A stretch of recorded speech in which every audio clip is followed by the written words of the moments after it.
Et si on arrêtait de penser que partager sa foi, c'est juste une question de grand discours? Si c'était plutôt une affaire de gestes, des gestes simples du quotidien?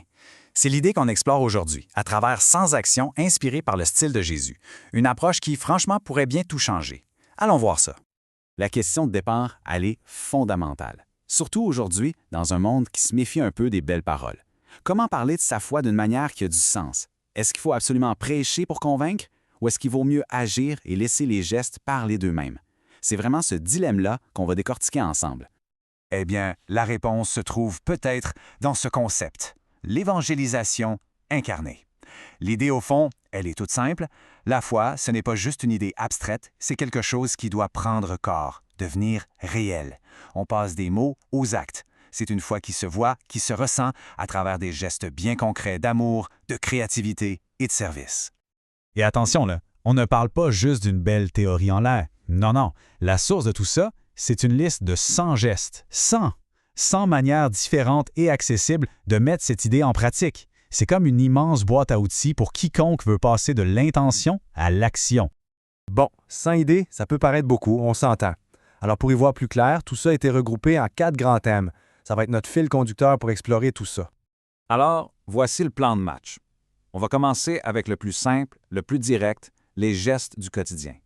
Ensuite, on verra comment la parole peut trouver sa place, mais d'une manière différente, plus dans le témoignage. Après ça, on va explorer une dimension plus créative avec l'art et la prière. Et on va terminer avec des gestes qui touchent à la guérison et à la justice. Premier arrêt, et probablement le cœur de toute cette approche, les gestes du quotidien. Ici, on ne parle pas de projets compliqués ou d'événements spectaculaires, non. On parle de l'amour en action, ici et maintenant, dans les petites choses qui font notre vie de tous les jours. Ça illustre parfaitement le changement de mentalité. D'un côté, on a l'approche plus traditionnelle, le discours, la volonté de convaincre, souvent dans un cadre événementiel.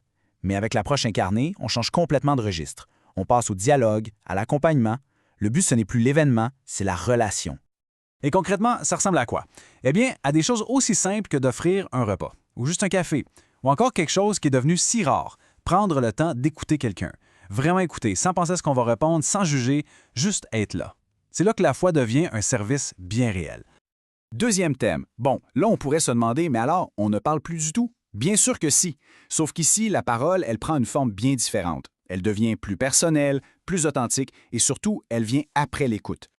L'idée clé, ce n'est plus de faire un sermon, c'est de partager une expérience. Par exemple, de raconter son propre parcours, de dire comment la foi a joué un rôle dans un moment précis de sa vie.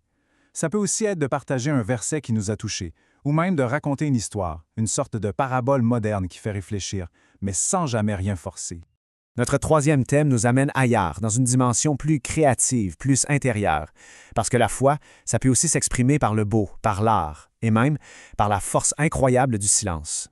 Pensez-y 2 secondes. Partager une chanson, une toune qui nous a vraiment fait de quoi, c'est comme ouvrir une petite fenêtre sur notre monde intérieur.